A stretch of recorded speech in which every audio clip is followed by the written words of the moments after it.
একটা সাংঘাতিক যন্ত্রণা যখন সারা শরীরকে অবশ করে দেয়, একটা ঘোরের মধ্যে নিয়ে ফেলে দেয়, যেটা থেকে বেরোনোর কোনো রাস্তা থাকে না, সেই রকম একটা যন্ত্রণা নিরাময় হয়েছে আমার ওস্তাদজির কাছে গিয়ে। কি সেই যন্ত্রণা? এই প্রশ্নের উত্তর তো আমার কাছে নেই তিতির। যদি তুমি সেই প্রশ্নের উত্তরটা খুঁজে পাও তাহলে আমাকে বলো। আমি জানি, তবে এখন যে তোমার সেই যন্ত্রণা থেকে মুক্তি ঘটে গেছে, এটা জেনে আমার খুব ভালো লাগলো। আর বলো, আর কি খবর? আমি তো আমার খবর জানবো বলে তোমার সাথে দেখা করতে চাইনি, আমি তোমার খবর জানতে চাইছি। বরের সাথে খুব ভাব? বারে ভাব হবে না? ওই তো এখন আমার বেস্ট ফ্রেন্ড। তা তোমার বেস্ট ফ্রেন্ডকে এই ফ্রেন্ডটার কথা বলেছো তো? বলনি? মানে মানে তোমার বেস্ট ফ্রেন্ডের সাথে আমার কথা শেয়ার করা যায় না? বলিনি, হয়তো বলবো কোনোদিন। না, বলনি মানে বলার প্রয়োজনই মনে করো। মানে আমি তোমার এতটাই আপন যে আমার কথা কারোর সাথে শেয়ার করা যায় না, কাউকে বলা যায় না। সে তোমার যা মনে হয় তুমি ভাবতেই পারো। আচ্ছা, বাড়িতে আর কে কে আছে? বর আছে, বরের বাবা মা আছে। ভালো তো, বেশ ছোট্ট ছিমছাম পরিবার। যা বলেছ। তা তোমার তো এখন সামনে দারুণ ভবিষ্যৎ। বর্তমানটাই ভালো করে দেখতে পাচ্ছি না, আর ভবিষ্যৎটা দেখবো কি করে? আমি কাগজে বিজ্ঞাপন দেখলাম তুমি নাকি এখানে ক্লাস করাচ্ছ, একটা খুব বড় ইনস্টিটিউটের সঙ্গে যুক্ত হয়েছো, যে ইনস্টিটিউটকে সারা ভারতবর্ষের লোক এক ডাকে চেনে। হ্যাঁ, সুযোগটা পেয়েছি। ওস্তাদজি নিজেই ডেকেছিলেন ওনার এই ইনস্টিটিউটের জন্য। এখন আছো তো কিছুদিন? না, এবার ফিরবো, মানে প্রত্যেক সপ্তাহে আসবো, মানে উইকেন্ডে আসবো। শুক্রবারে করে আসবো, সোমবারে ফিরে যাব। সপ্তাহে সপ্তাহে ক্লাস থাকবে। বাড়িতে বাবা আছে, মা আছে, তাদেরও তো দেখাশোনা করতে হবে। মন দিদি কেমন আছে? দিদি ভালোই আছে, সংসার ধর্ম করছে। দিদির মেয়েটা না বেশ সুইট হয়েছে, বড় হয়েছে, আর ওই ক্লাসিক্যাল গানও শিখছে। হ্যাঁ, তোমাদের বাড়িতে তো গানের চর্চা বরাবরই। না, ও তো আর আমাদের বাড়িতে থাকে না। হ্যাঁ, তবে বাবার কাছে তালিম নিতে আসে। তা তুমি শরৎটা ছেড়ে দিলে কেন? কে বলেছে? কে বলেছে আমি শরৎ ছেড়ে দিয়েছি? আমি তো প্রতিদিন বাড়িতে শরৎ প্র্যাকটিস করছি। তার মানে? শোন, কেউ যদি খুব সুখে সংসার করতে শুরু করে না, তখন আর তার অন্য কোনো কিছুতে মন থাকে না। আর আমার সংসারটা এতই সুখের যে সংসার ছাড়া আর অন্য কিচ্ছু করতে ইচ্ছে করে না আমার। এগুলো কিচ্ছু থাকে না দিদির। তুমি যেটুকু কাজ করে যাবে সেটুকুই থাকবে। এসব কথা এখন আর আমার মাথায় ঢোকে না গো, একদিন ঢুকতো। তা জলপাইগুড়ি যাও না কেন?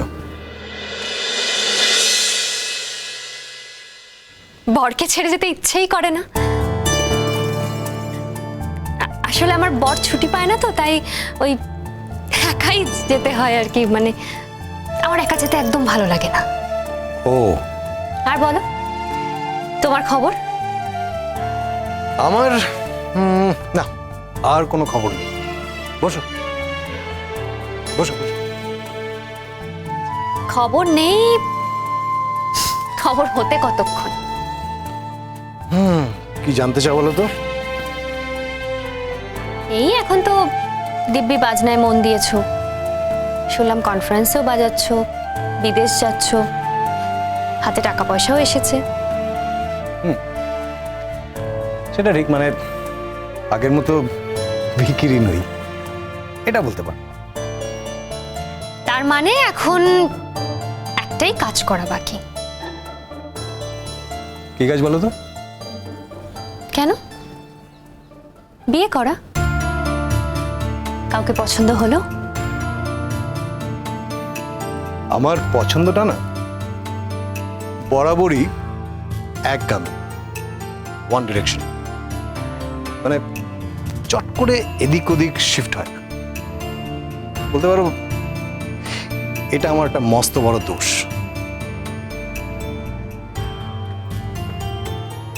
কিন্তু সেই পছন্দটা যখন জীবন থেকে নির্বাসিত হয়ে গেছে, তখন নতুন কাউকে তো পছন্দ করতেই হবে। নতুন কাউকে পছন্দ করতে হবে এমন তো কোনো মানে নেই। দেখো কত কেউ তো আছে যারা সারা জীবন বিয়ে না করে কাটিয়ে দেয়।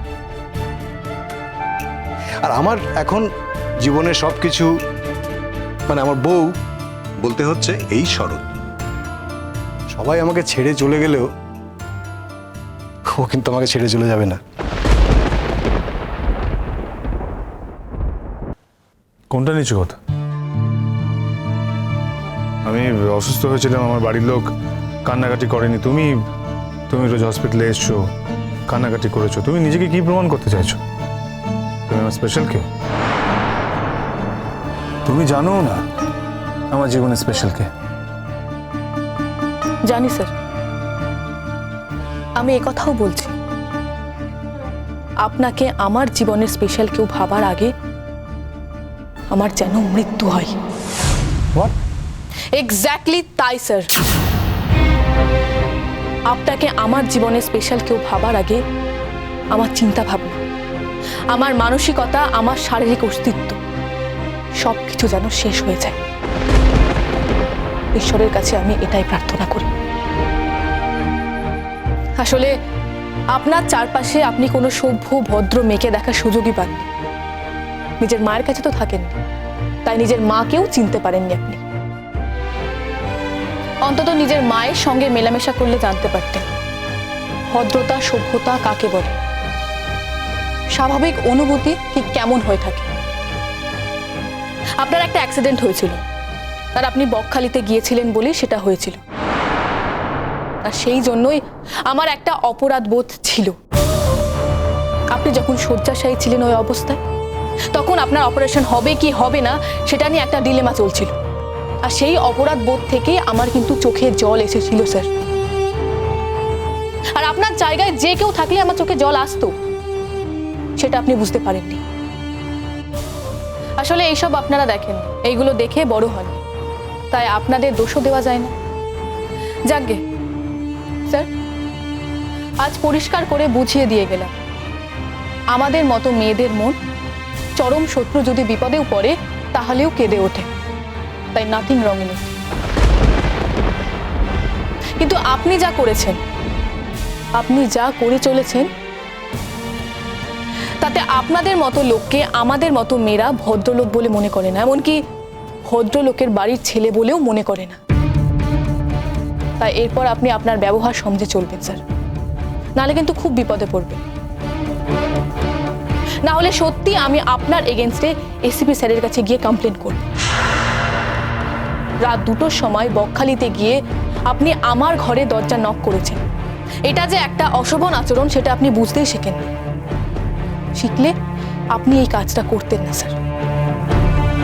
আপনি লোকের চোখে আঙ্গুল দিয়ে বুঝিয়ে দেন, বরং আপনার ব্যবহার, আপনার আচরণে আমি অস্বস্তিতে পড়ি। আশা করি এটাই আপনার জন্য লাস্ট ওয়ার্নিং থাকবে স্যার।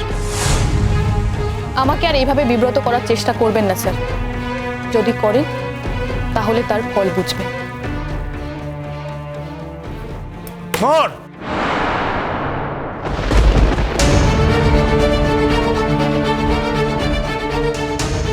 আজ যে কথাগুলো তুমি বললে তার দাম একটু একটু করে তোমাকে কি করে দিতে হয় সেটা তুমি বুঝবে মোহর।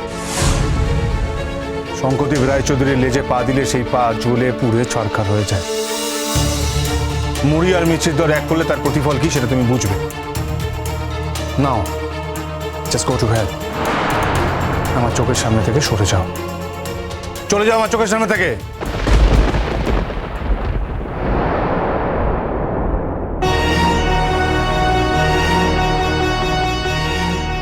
আপনাকে আমার জীবনে স্পেশাল কেউ ভাবার আগে আমার চিন্তা ভাবনা, আমার মানসিকতা, আমার শারীরিক অস্তিত্ব সব কিছু যেন শেষ হয়ে যায়। ঈশ্বরের কাছে আমি এটাই প্রার্থনা করি।